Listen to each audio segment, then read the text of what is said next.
श्रीमती प्रियंका गांधी वाड़ा।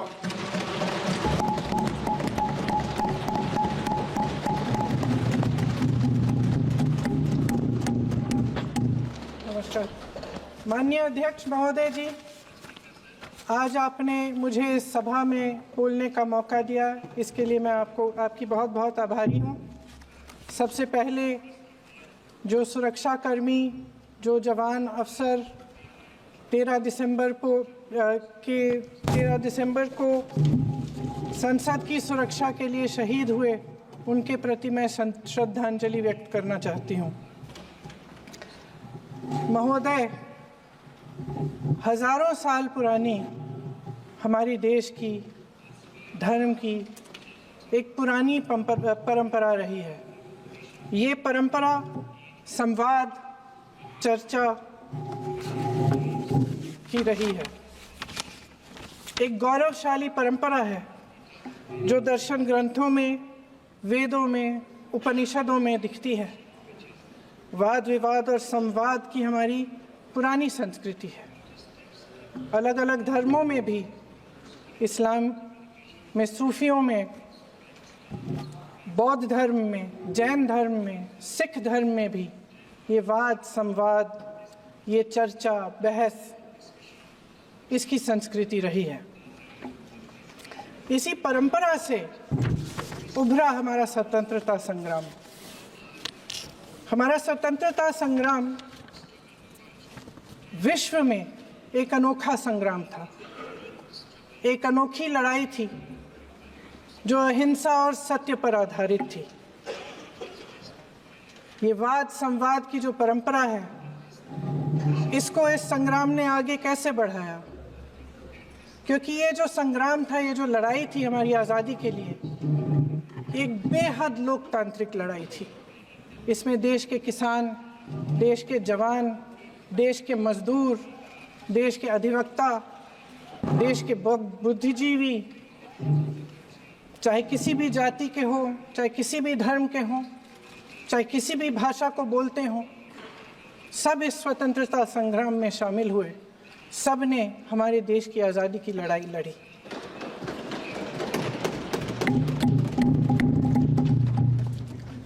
और उसी आज़ादी की लड़ाई से एक आवाज़ उभरी जो हमारी देश की आवाज़ थी। वो आवाज़ ही आज हमारा संविधान है। साहस की आवाज़ थी, हमारी आज़ादी की आवाज़ थी, और उसी की गूंज ने हमारे संविधान को लिखा और बनाया। ये सिर्फ एक दस्तावेज नहीं है। बाबा साहेब अम्बेडकर, मौलाना आज़ाद जी, राजगोपालाचारी जी और जवाहरलाल नेहरू जी और उस समय के तमाम नेता, जैसे आपने कहा, इस संविधान को बनाने की जो कार्य में सालों के लिए जुटे रहे। हमारा संविधान इंसाफ, उम्मीद, अभिव्यक्ति और आकांक्षा की वो ज्योत है जो हर हिंदुस्तानी के दिल में जलती है।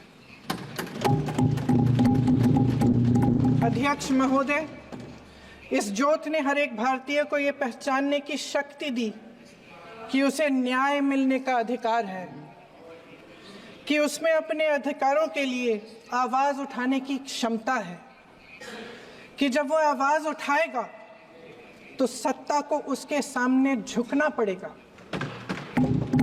इस संविधान ने हर एक देशवासी को ये अधिकार दिया कि वो सरकार बना भी सकता है और सरकार बदल भी सकता है। ये ज्योत जो हर हिंदुस्तानी के दिल में जलती है, उसने हर हिंदुस्तानी को ये विश्वास दिया कि देश की संपत्ति में, देश की दौलत में, संसाधनों में उसका भी हिस्सा है, कि उसे एक सुरक्षित भविष्य की उम्मीद का अधिकार है, कि देश बनाने में भी उसकी भागीदारी है। उम्मीद और आशा की ये जोत मैंने देश के कोने कोने में खुद देखी है। उन्नाव में मैं एक रेप पीड़िता के घर गई, उसे जलाकर मार डाला था। वो शायद 20-21 साल की होगी। हम सबके बच्चे हैं। हम सोच सकते हैं कि अगर हमारी बेटी के साथ बार बार बलात्कार हुआ और फिर जब वो अपनी लड़ाई लड़ने के लिए गई तो उसको जलाकर मार डाला गया होता तो हम पर क्या बीतती। मैं उस बच्ची के पिता से मिली। उसके खेत जलाए गए थे, उसके भाइयों को पीटा गया था, उसके पिता को बाहर से घर के बाहर घसीट कर मारा गया था। उस पिता ने मुझे बताया कि बेटी, मुझे न्याय चाहिए। मेरी बेटी अपने एफआईआर को दर्ज करने के लिए जब जिले में गई तो उसको मना किया गया। अगले जिले में जाना पड़ा उसे। वो रोज सुबह 6 बजे उठकर तैयार होकर अकेली अपने मुकदमे को लड़ने के लिए अगले जिले में ट्रेन से जाती थी। उसके पिता ने मुझे कहा कि मैंने उससे कहा, बेटी अकेले मत जाओ, छोड़ दो ये लड़ाई। लेकिन उसकी बेटी ने उसको जवाब दिया कि नहीं पिताजी, मैं अकेली जाऊंगी, मैं लड़ूंगी, ये मेरी लड़ाई है, मैं इसको लड़ूंगी। ये लड़ने की क्षमता, ये हिम्मत उस लड़की को और करोड़ों भारत की नारियों को हमारे संविधान ने दी। आगरा में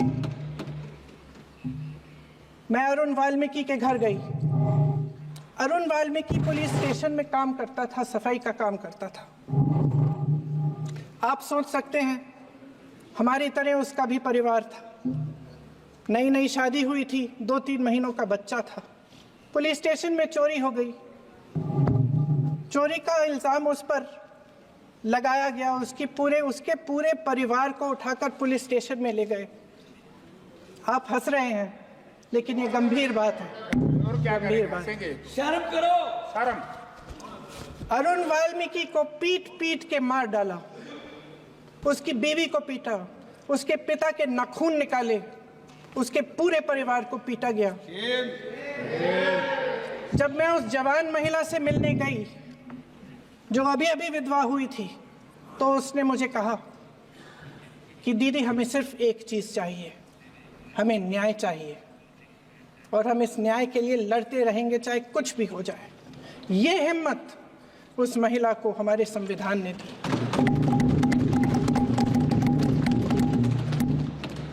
संभल के कुछ लोग आए थे हमसे मिलने जो मृतकों के परिवार के सदस्य थे। उसमें 2 बच्चे थे, अदनान और उजैर। आप सुनिए। उसमें 2 बच्चे थे, अदनान और उजैर। एक बच्चा मेरे बच्चे की उम्र का है, दूसरा उससे छोटा 17 साल का है। दर्जी के बेटे थे। दर्जी का एक ही सपना था कि वो अपने बेटों को पढ़ाएगा लिखाएगा। एक बेटा डॉक्टर बनेगा, एक बेटा भी सफल होगा दूसरा बेटा भी अपने जीवन में सफल होगा। उनके पिताजी हर रोज उनको स्कूल छोड़ते थे। उस दिन भी स्कूल छोड़ने के बाद अपनी दुकान में चले गए। उन्हें पता नहीं था कि विवाद हो रहा है। उन्होंने भीड़ देखी, घर आने की कोशिश की तो पुलिस ने गोली से मार डाला। वो 17 साल का बच्चा अदनान मुझसे कहता है, वो 17 साल का बच्चा अदनान मुझसे कहता है कि मैं बड़ा होकर डॉक्टर बन के दिखाऊंगा, मैं अपने पिता का सपना साकार करूंगा। ये सपना, ये आशा उसके दिल में हमारे संविधान ने डाली। अध्यक्ष महोदय, हमारे देश के करोड़ों देशवासियों के संघर्ष में, अपने अधिकारों की पहचान में, इनकी कठिन से कठिन परिस्थितियों से लड़ने की अपार हिम्मत में और देश से न्याय की अपेक्षा में हमारे संविधान की ज्योत जल रही है। मैंने हमारे संविधान की ज्योत को जलते हुए देखा है और इसके साथ साथ ये भी समझा है कि हमारा संविधान एक सुरक्षा कवच है। एक ऐसा सुरक्षा कवच है जो देशवासियों को सुरक्षित रखता है, न्याय का कवच है, एकता का कवच है और अभिव्यक्ति की आज़ादी का कवच है। दुख की बात यह है कि मेरे सत्ता पक्ष के साथी जो बहुत बड़ी बड़ी बातें करते हैं, इन्होंने इन 10 सालों में यह सुरक्षा कवच, सत्ता पक्ष के मेरे साथियों ने ये सुरक्षा कवच तोड़ने का पूरा प्रयास किया है। संविधान में सामाजिक, आर्थिक और राजनीतिक न्याय का वादा है। ये वादा एक सुरक्षा कवच है जिसको तोड़ने का काम शुरू हो चुका है। लैटरल एंट्री और निजीकरण के जरिए ये सरकार आरक्षण को कमजोर करने का काम कर रही है। अगर लोकसभा में ये नतीजे नहीं आए होते तो ये संविधान बदलने का काम भी शुरू कर लेते। सच्चाई ये है अध्यक्ष महोदय कि आज संविधान बार बार इसलिए कह रहे हैं क्योंकि इस चुनाव में इनको पता चल गया कि इस देश की जनता ही इस संविधान को सुरक्षित रखेगी, कि इस चुनाव में हारते हारते जीतने से इन्हें एहसास हुआ कि ये संविधान बदलने की बात इस देश में नहीं चलेगी। आज जनता की मांग है कि जाति जनगणना हो। सत्ता पक्ष के मेरे साथी ने इसका जिक्र किया। ये जिक्र भी आज इसलिए हो रहा है क्योंकि चुनाव में ये नतीजे आए। ये जाति जनगणना इसलिए जरूरी है ताकि हमें पता चले कि किसकी क्या स्थिति है और नीतियां उस हिसाब से बने। इनकी गंभीरता का प्रमाण ये है कि जब चुनाव में पूरे विपक्ष ने जोरदार आवाज उठाई कि ये जाति जनगणना होनी चाहिए, तो इनका जवाब देखिए। इनका जवाब भैंस चुरा लेंगे, मंगलसूत्र चुरा लेंगे, इनका ये जवाब था। ये गंभीरता है इनकी जाति जनगणना पर।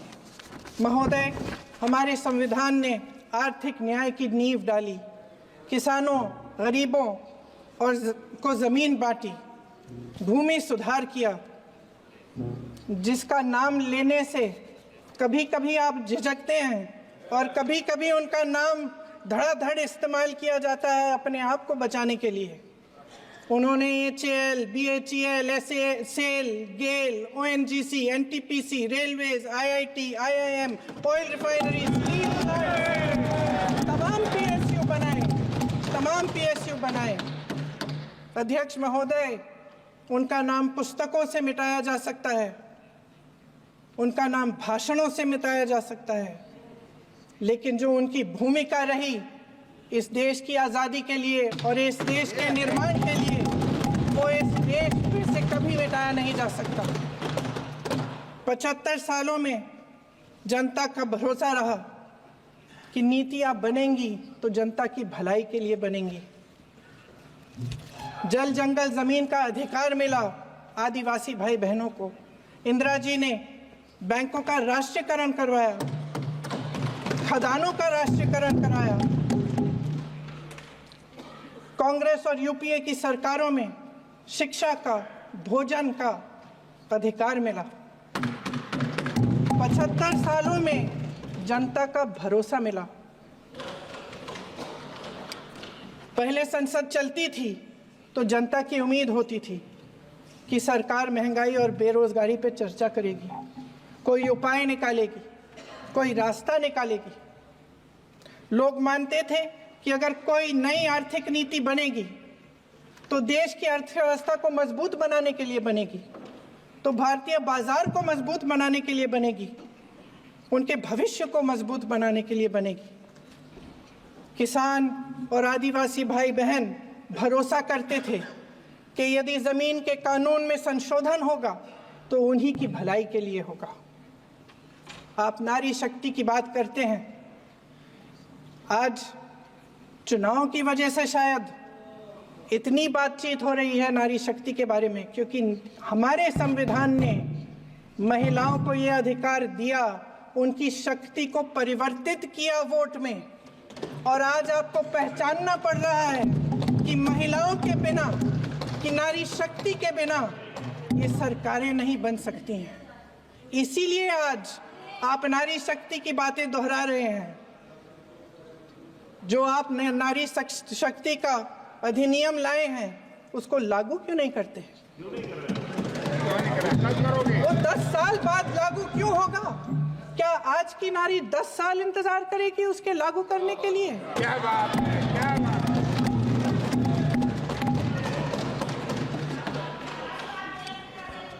आज संसद में बैठे हुए सत्ता पक्ष के मेरे साथी ज्यादा से ज्यादा अतीत की बातें करते हैं।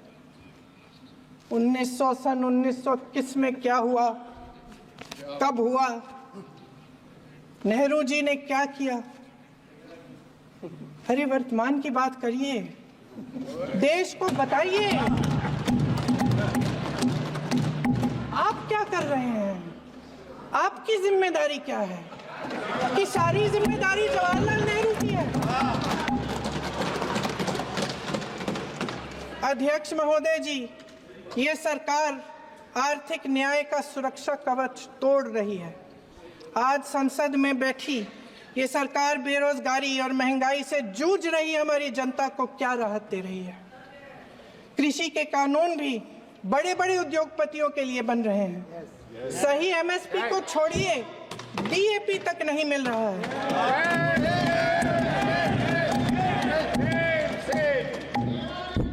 वायनाड से लेकर ललितपुर तक इस देश का किसान रो रहा है। आपदा आती है तो उसको कोई राहत नहीं मिलती। भगवान भरोसे है आज इस देश का किसान, उसको छोड़ दिया गया है। आज हिमाचल में देखिए, जितने भी कानून बने हैं वो सब बड़े बड़े उद्योगपतियों के लिए बन रहे हैं। हिमाचल में जो सेब उगता था उसके जो छोटे छोटे किसान हैं वह रो रहे हैं, क्योंकि एक व्यक्ति के लिए सब कुछ बदला जा रहा है। सुनने की हिम्मत रखो।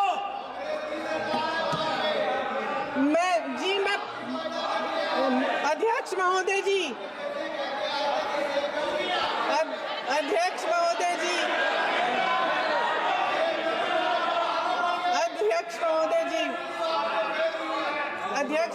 जी, अडानी जी को सारे कोल्ड स्टोरेज प्रदेश की सरकार ने नहीं दिए। अडानी जी को सारे कोल्ड स्टोरेज आपकी सरकार ने दिए हैं। देश देख रहा है कि एक व्यक्ति को बचाने के लिए 142 करोड़ देश की जनता को नकारा जा रहा है। सारे बिजनेस, सारे संसाधन, सारी दौलत, सारे मौके एक ही व्यक्ति को सौंपे जा रहे हैं। सारे बंदरगाह, एयरपोर्ट्स, सड़कें, रेलवे का काम, कारखाने, खदाने, सरकारी कंपनियां सिर्फ एक व्यक्ति को दी जाए। जनता के मन में हमेशा ये विश्वास होता था कि अगर कुछ नहीं है तो संविधान हमारी सुरक्षा करेगा, मगर आज आम लोगों के बीच ये धारणा बनती चली जा रही है कि सरकार सिर्फ अडानी जी के मुनाफे के लिए चल रही है। देश में बहुत तेजी से गैर बराबरी बढ़ रही है। जो गरीब है वो और गरीब हो रहा है, जो अमीर है वो और अमीर हो रहा है। इस सरकार ने आर्थिक न्याय की भी सुरक्षा कवच तोड़ दिया है। राजनीतिक न्याय की जब बात होती है, मेरे सत्ता पक्ष के साथी आज खड़े हुए और तमाम गिनती करने लग गए कि ऐसा हुआ वैसा हुआ, 1975 में जो हुआ, तो सीख लीजिए ना आप भी। सीख लीजिए। आप भी अपनी गलतियों के लिए माफी मांग लीजिए। आप भी बैलेट पे चुनाव कर लीजिए।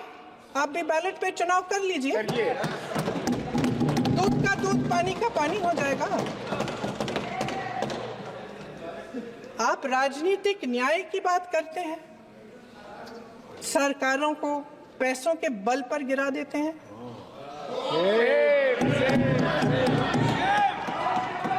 मेरा आग्रह है कि अपन संविधान में सकारात्मक बोले।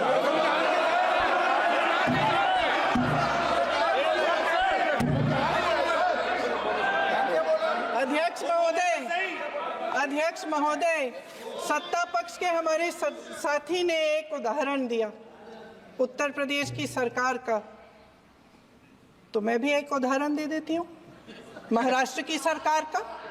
मैं भी एक उदाहरण दे देती हूँ हिमाचल की सरकार को तोड़ने की कोशिश किसने की? पैसों के बल पे की गोवा की सरकार। तमाम उदाहरण है। राजस्थान की क्या ये सरकारें जनता ने नहीं चुनी थी? क्या संविधान इन पर लागू नहीं था? पूरी देश की जनता जानती है कि इनका हंसती है, जानती है कि इनके यहाँ तो वॉशिंग मशीन है।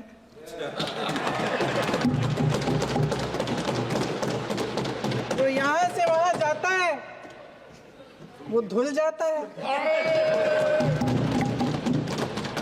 इस तरफ दाग, उस तरफ स्वच्छता। और मेरे कई ऐसे साथी हैं जो इस तरफ होते थे उस तरफ चले गए, मुझे दिख भी रहे हैं, वॉशिंग मशीन में शायद धुल गए हैं। अध्यक्ष महोदय, जहां भाईचारा और अपनापन होता था, जहां हमारे संविधान ने एकता का सुरक्षा कवच दिया था, वहां शक और घृणा के बीज बोए जा रहे हैं। एकता का सुरक्षा कवच तोड़ा जा रहा है। प्रधानमंत्री जी यहाँ सदन में संविधान की किताब को यूं माथे से लगाते हैं, लेकिन संभल में, हाथरस में, मणिपुर में जब न्याय की गुहार आती है, उठती है, तो उनके माथे पे शिकन तक नहीं आता।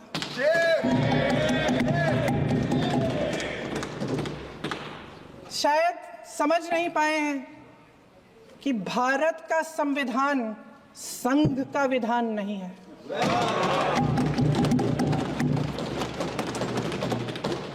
भारत के संविधान ने हमें एकता दी, हमें आपसी प्रेम दिया। उस मोहब्बत की दुकान जिस पर आपको हंसी आती है, उसके साथ करोड़ों देशवासी चले।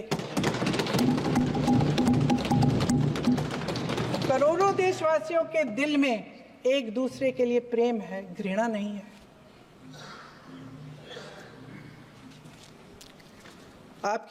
इनकी जो विभाजनकारी नीतियां हैं, उसका नतीजा हम रोज देखते हैं। राजनीतिक फायदे के लिए संविधान को छोड़िए, देश की एकता को भी ये रख नहीं सकते, इसकी सुरक्षा नहीं कर सकते। हमने संभल में देखा, मणिपुर में देखा। दरअसल इनका कहना है कि अलग अलग इस देश के अलग अलग हिस्से हैं, लेकिन हमारा संविधान कहता है कि ये देश एक है और ये देश एक रहेगा। जहां खुला विवाद होता था, अभिव्यक्ति का सुरक्षा कवच होता था, इन्होंने भय का माहौल पैदा किया है। सत्ता पक्ष के मेरे साथी अक्सर 75 सालों की बात करते हैं, लेकिन इन 75 सालों में ये उम्मीद, आशा, ये अभिव्यक्ति की ज्योति कभी थमी नहीं, कभी बुझी नहीं। इस देश की जनता ने खुलकर आलोचना की, निडर होकर धरने किए, प्रदर्शन किए।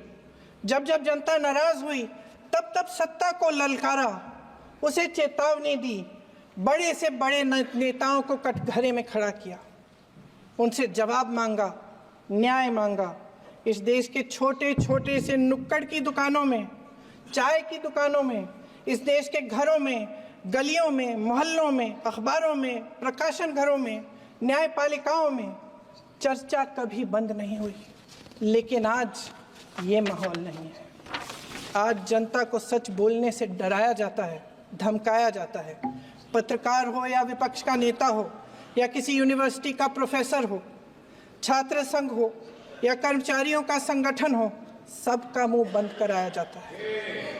किसी पे ईडी, किसी पे सीबीआई, किसी पे इनकम टैक्स, फर्जी मुकदमे लगवाए जाते हैं, जेल में डाल दिया जाता है। विपक्षी नेताओं को जेल में डाल दिया जाता है, उनको सताया जाता है। किसी को नहीं छोड़ा इस सरकार ने। देशद्रोही कह के उत्तर प्रदेश में मुझे याद है कुछ अध्यापिकाएं प्रदर्शन कर रही थी, उन पर मुकदमा डाल दिया देशद्रोही का, उन्हें देशद्रोही कह दिया। इन्होंने देश का पूरा माहौल भय से भर दिया है। इनकी मीडिया की मशीन झूठ फैलाती है, तरह तरह के आरोप लगाती है, और शायद वह भी भय में ही है। महोदय, मैं इस सदन को याद दिलाना चाहती हूं कि ऐसा डर का माहौल देश में अंग्रेजों के राज में था।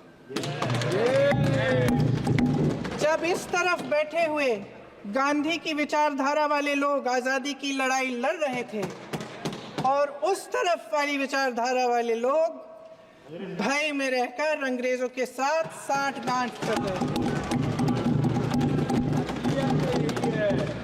लेकिन अध्यक्ष महोदय, भय का भी अपना स्वभाव होता है। भय फैलाने वाले हमेशा भय का खुद शिकार बन जाते हैं। ये प्रकृति का नियम है। आज इनकी भी यही हालत हो गई है।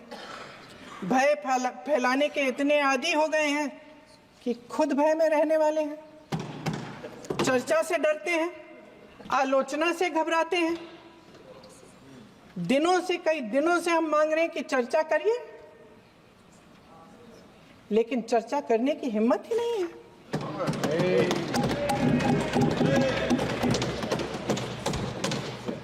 एक कहानी होती थी अध्यक्ष महोदय, शायद बचपन में आपने भी सुनी होगी। राजा भेष बदलकर बाजार में आलोचना सुनने जाता था। ये सुनने जाता था कि प्रजा मेरे बारे में क्या कह रही है, मैं सही रास्ते पे चल रहा हूं कि नहीं। लेकिन आज का राजा, भेष तो बदलते हैं आज के राजा, शौक तो है उनको भेष बदलने का, लेकिन न जनता के बीच जाने की हिम्मत है और न आलोचना सुनने की। महोदय, मैं तो सदन में नहीं हूं।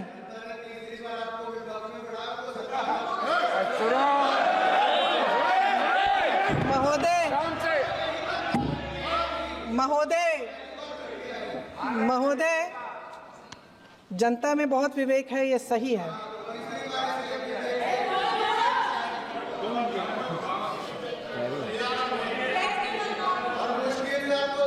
अच्छा महोदय, मैं सदन में नहीं हूँ, कुछ हाँ ठीक है, मैं सदन में नहीं हूँ, मात्र 15 दिनों से आ रही हूँ। लेकिन मुझे ताज्जुब होता है कि इन 15 दिनों में इतनी बड़े इश्यूज हैं, इतनी बड़ी बातें हैं, प्रधानमंत्री जी मात्र एक दिन के लिए शायद 10 मिनट के लिए दिखे हैं सब।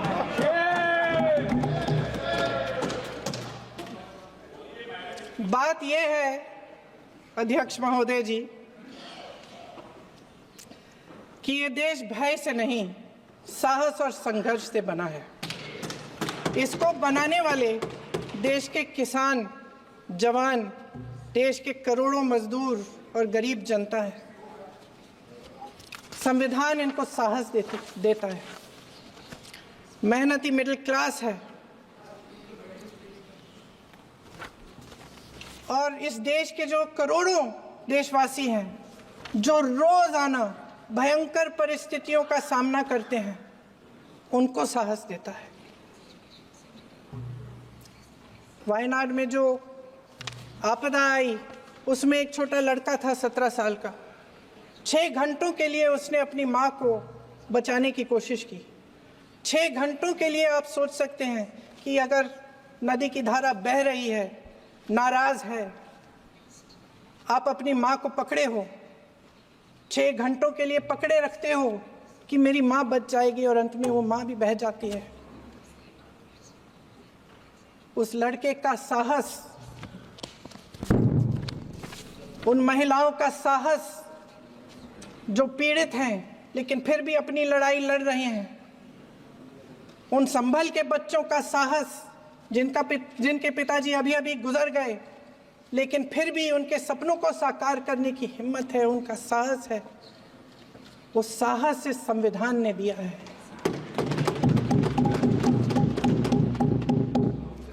वो आत्मविश्वास इस संविधान ने दिया है। ये देश भय से नहीं चल सकता, ये देश साहस से ही चलेगा। भय की भी सीमा होती है, और जब वो सीमा पार हो जाती है, जब किसी को इतना दबाया जाता है कि उसको लगने लगता है कि अब मेरे पास खोने के लिए कुछ नहीं है, तब उसमें एक ऐसी शक्ति पैदा होती है जिसके सामने कोई कायर खड़ा नहीं हो सकता। ये देश कायरों के हाथों में ज्यादा देर तक कभी नहीं रहा है। ये देश उठेगा, ये देश लड़ेगा, सत्य मांगेगा, सत्यमेव जयते।